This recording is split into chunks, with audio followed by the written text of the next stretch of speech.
मेरे प्रिय साथियों, एक कश्मीर की घटना है। उस घटना में जो है एक टनल बनाई गई थी।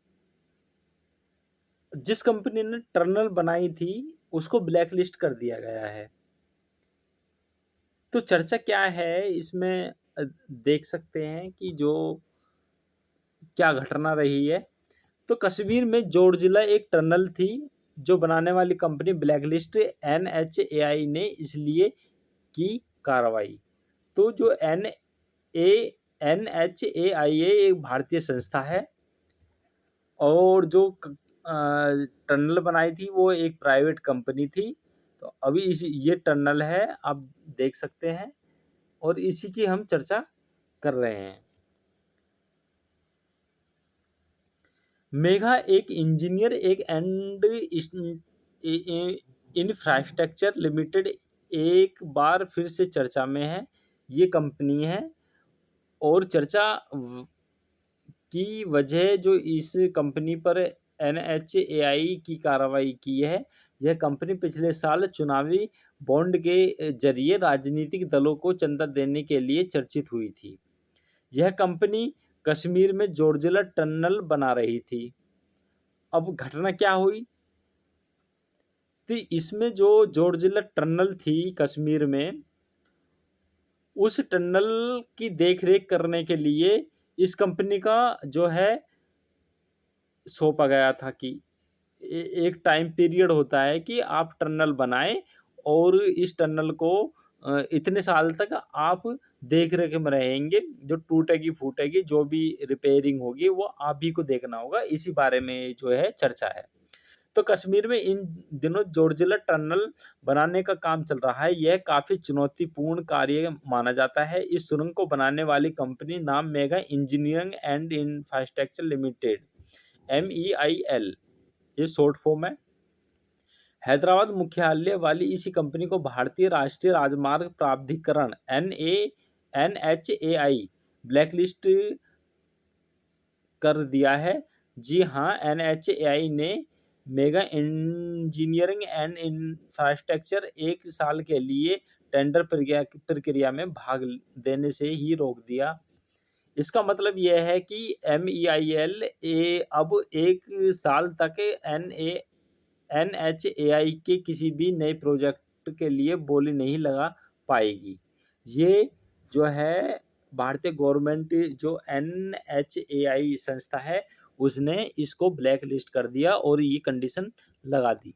तो मीडिया रिपोर्ट के मुताबिक जो है MEIL पर यह कार्रवाई केरल में NH66 के चेंगला लिनेश्वरम सेक्शन में सड़क के किनारे ढलानों की ठीक से सुरक्षित नहीं करना और पानी की निकासी का सही सिस्टम नहीं बनाने की वजह से की गई थी। आसान भाषा में कहें तो MEIL को सड़क के किनारे की मिट्टी को गिराने से बचाने और बारिश के पानी को निकालने का काम ठीक से करना था, लेकिन उसने नहीं किया।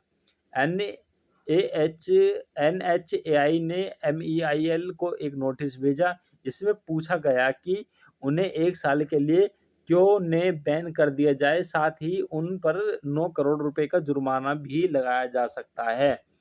ये संभावना है।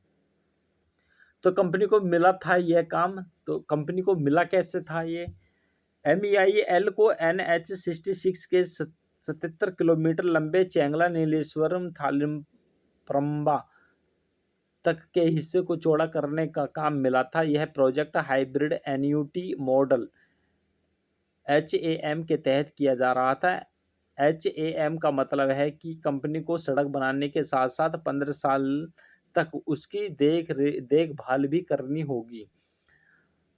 अब बात यह है कि जो प्रोजेक्ट जैसे एक्चुअली होता क्या है ना, कि ये जो कंपनियां होती हैं, प्रोजेक्ट इस तरीके से होता है कि 1 करोड़ का जैसे एक प्रोजेक्ट था, और 1 करोड़ में 10 किलोमीटर की या सड़क बनानी थी।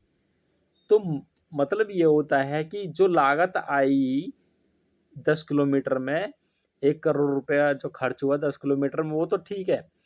पर लेकिन देख रेख में ये होता है कि जो भी देख-रेख होती है उस दौरान उसका भी पैसा दिया जाता है। तो MEIL को अपने खर्चों पर ढलाने को फिर से ठीक करना होगा। अब जब उसने ये नहीं किया तो अब ये कंडीशन लगा दी कि जो मतलब MEIL को अपने खर्चों पर ढलानों को ठीक करना होगा, यानी जितना भी नुकसान हुआ है उसे MEIL ही ठीक करेगी। अधिकारियों ने MEIL को कारण बताओ नोटिस जारी किया है। इसमें 1 साल के लिए बैन लगाना और 9 करोड़ रुपए का भी जुर्माना लगाने की बात कही है। होता क्या है कि जब टेंडर फ्लोट किया जाता है तो उस टेंडर में सारी कंडीशन होती है और कंडीशन के अकॉर्डिंग ही चलना पड़ता है। जो भी कंपनी प्रोजेक्ट लेगी उसके अकॉर्डिंग वो उसके तहत काम करना होता है। जांच के लिए कमेटी इस मामले की जांच के लिए एक एक्सपर्ट कमेटी बनाई गई है। इसमें central road research institute CRRI के एक सीनियर वैज्ञानिक, IIT फलकड़ के एक retired professor, geological service of India GSI के एक्सपर्ट शामिल हैं। यह कमेटी देखी डिजाइन कैसा था, निर्माण की क्वांटिटी कैसी थी और क्या सुधार किया जा सकता है। NHAI ने कहा है कि सभी जरूरत कदम उठा रहे हैं ताकि आगे से इस प्रोजेक्ट में सुरक्षा और जवाबदेही बनी रहे। यानी NHAI ये सुनिश्चित करना चाहती है कि भविष्य में जो भी सड़कें बने वो सुरक्षित हो। अगर कोई गलती करे तो उसकी जिम्मेदारी भी उसी कंपनी की होनी चाहिए। तो पहले भी हुआ था ये कभी विवाद।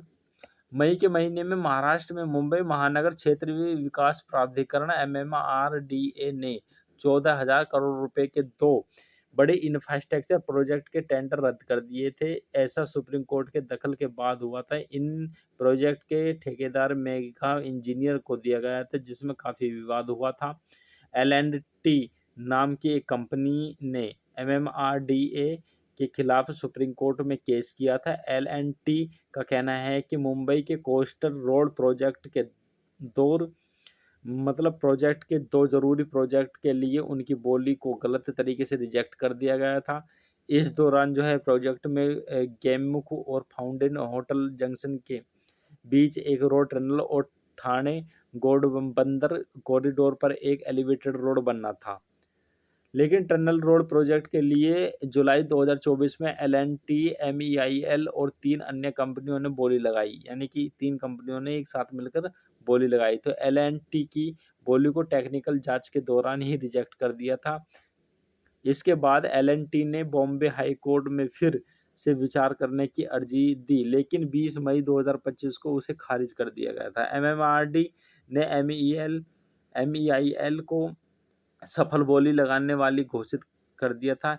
इसके बाद L&T ने सुप्रीम कोर्ट में हल्फनामा दिया। इसमें जब उनकी बोली कम थी तो उन्हें प्रोजेक्ट क्यों नहीं दिया गया था। सुप्रीम कोर्ट ने इस मामले को देखते हुए बाद में हैरानी जताई कि कोर्ट ने कहा कि महाराष्ट्र सरकार ने पब्लिक के पैसे गलत इस्तेमाल किया है।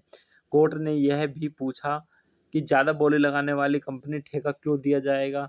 इसके बाद MMRDA ने 30 मई को टेंडर रद्द करने का भी फैसला किया।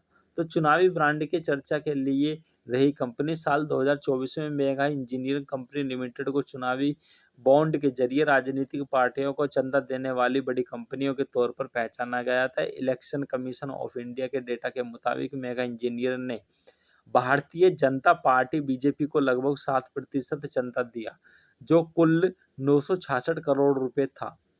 यही होता है। और फिर बाद में कह देते हैं कि कोई भी गवर्नमेंट आती है, भाई हमने किसी से कुछ नहीं लिया,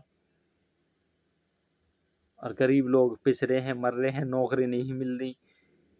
डेटा के अनुसार MEIL ने 1-1 करोड़ रुपए के कुल 966 बॉन्ड खरीदे, जिसमें से ज़्यादातर 584 बॉन्ड BJP को गए। भारतीय राष्ट्र समिति को 195 बॉन्ड द्रविड़ मुन्नेत्र कड़गम और 85 बॉन्ड और YSR कांग्रेस पार्टी 34 बॉन्ड मिले। इसके अलावा तेलुगु देश पार्टी को 28 बॉन्ड, INC को 18 बॉन्ड, बिहार प्रदेश जनता दल को 10 बॉन्ड, जनता दल को 5 बॉन्ड और जनसेना पार्टी को 4 बॉन्ड मिले। MEIL की एक सहायक कंपनी एवे ट्रांस प्राइवेट ने 6 बॉन्ड खरीदे जिनकी कीमत 1 करोड़ रुपए प्रति बॉन्ड थी।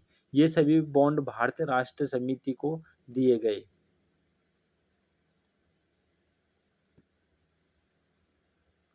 इसके अलावा कंपनी की एक और सहायक कंपनी SEPC पावर ने 40 बॉन्ड खरीदे जिनकी कीमत 1 करोड़ रुपए प्रति बॉन्ड थी।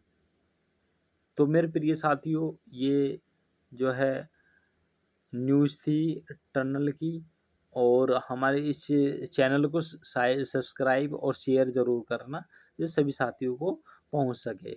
अपने साथियों से भी सब्सक्राइब कराना, और इसी तरीके से आपके लिए नई नई कहानी, स्टोरी और करंट अफेयर्स की न्यूज़ लाते रहेंगे। एक्चुअली होता क्या है कि इन न्यूज़ से ना अपडेट रहते हैं, हर पर्सन अपडेट रहता है, 10 मिनट का, 5 मिनट का हर कोई टाइम निकाल लेता है। तो एक्चुअली बस इसी तरीके से जो है बने रहे हमारे चैनल पर।